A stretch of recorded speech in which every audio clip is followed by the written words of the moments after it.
It's all eyes on the Sabah's snap election. In just several weeks, Sabahans have watched by their stands as their state government fell apart following a spate of defections. Musa Aman's reappearance in the political scene claiming majority has ultimately led to the dissolution of the Sabah's State Legislative Assembly. Ontology analysis shows the ecosystem of the upcoming Sabah state election in the media in terms of the influences. The situation in the state became more intense when Sabah UMNO Supreme Council member Datuk Sri Abdul Rahman Dahlan appears in the equation.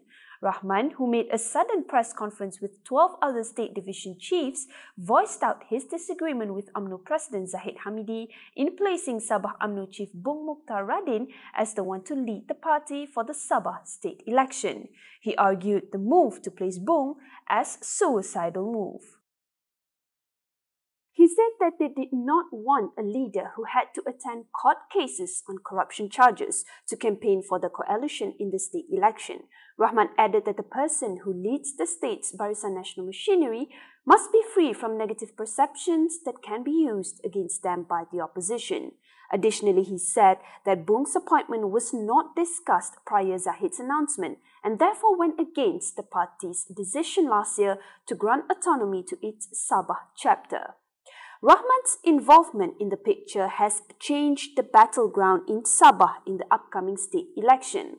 While it has initially been between Warisan's President Shafi'i Apdal and Tan Sri Musa Aman following the latter's claim of having majority, the focus of the battle now have shifted to Shafi'i versus Bung Mokhtar.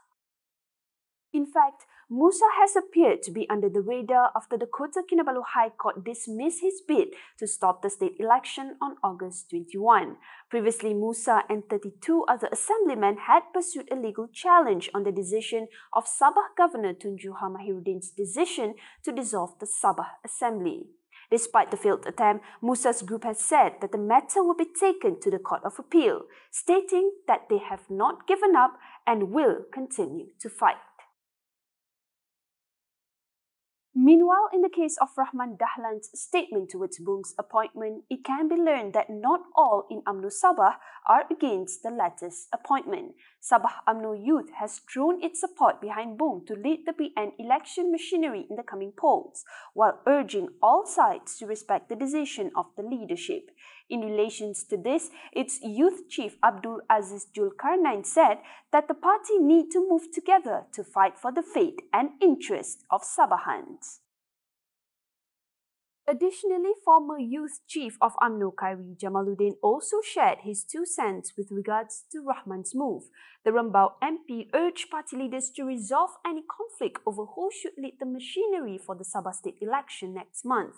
According to him, Rahman has the right to have his own views, but the matter is sensitive and it needs to be resolved internally.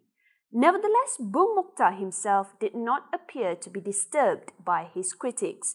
In fact, he said that any views of party members must be respected and handled wisely, especially now during a crucial time of an election. He said that he will continue to focus on ensuring that the Sabah BN election machinery runs smoothly at all divisions.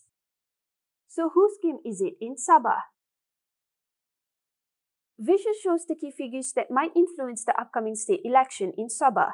As observed, Musa Aman's initial battle with Shafi'i Apdal is slowly taken over by Bung Mokhtar after Zahid Hamidi named the latter to lead the Sabah state election. Rahman Dahlan, who held a surprise press conference to voice out his disagreement, has helped to propel Bung's name in the mainstream media. Nevertheless, Zahid had stressed that it was reasonable to elect the Sabah BN chairman to lead the party machinery in facing the state election. As observed, Bung is slowly catching up to Musa while getting closer to the Warisan's president.